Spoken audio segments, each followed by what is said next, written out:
Now I'd like to speak with you about what should not be.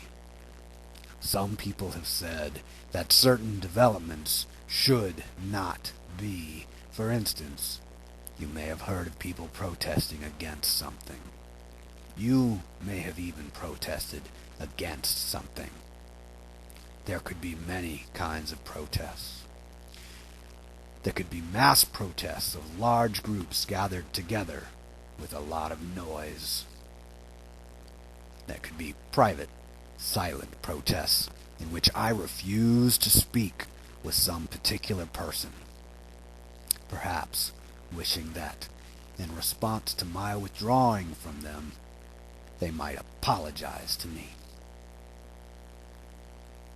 Maybe after something had already happened, we protested the fact that it happened.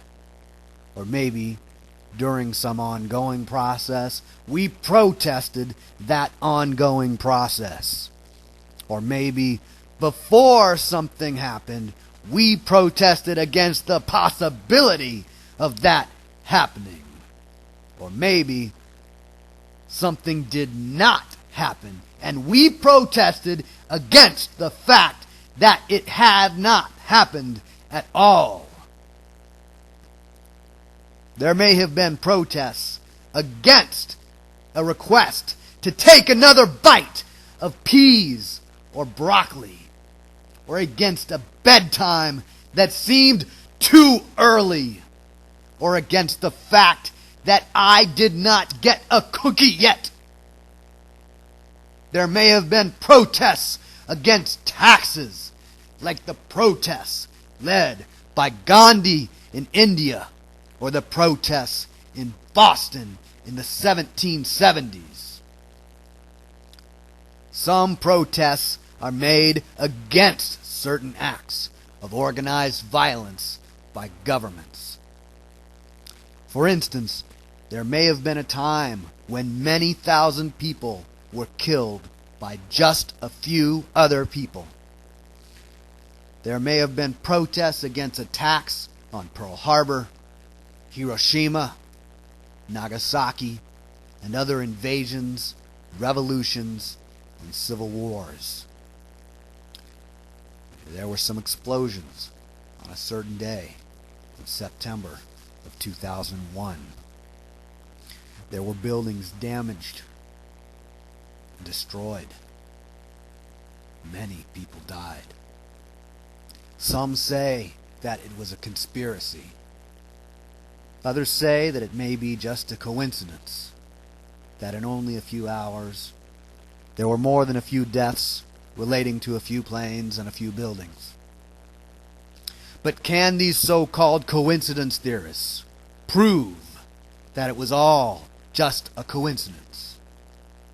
And if it is possible that it was not just a coincidence, and may have even been a secret conspiracy by a few people, then to what lengths might those people go in order to keep their conspiracy secret?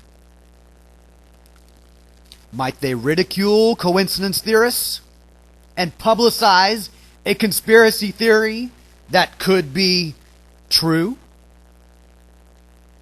What if multiple groups celebrate the event and claim to have caused it? What if all of them are lying? And the ones who really knew in advance are now saying, "We are terrified by this tragedy." But it may have only been a coincidence. Could we have been instructed in what should be and what should not be? Could we have been instructed in what to protest?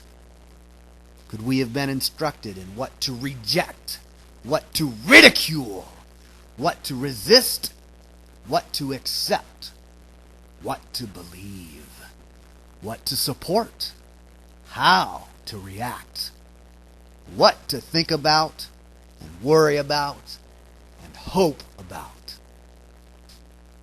Could other people have attempted to impose upon us their agendas of what to deem important?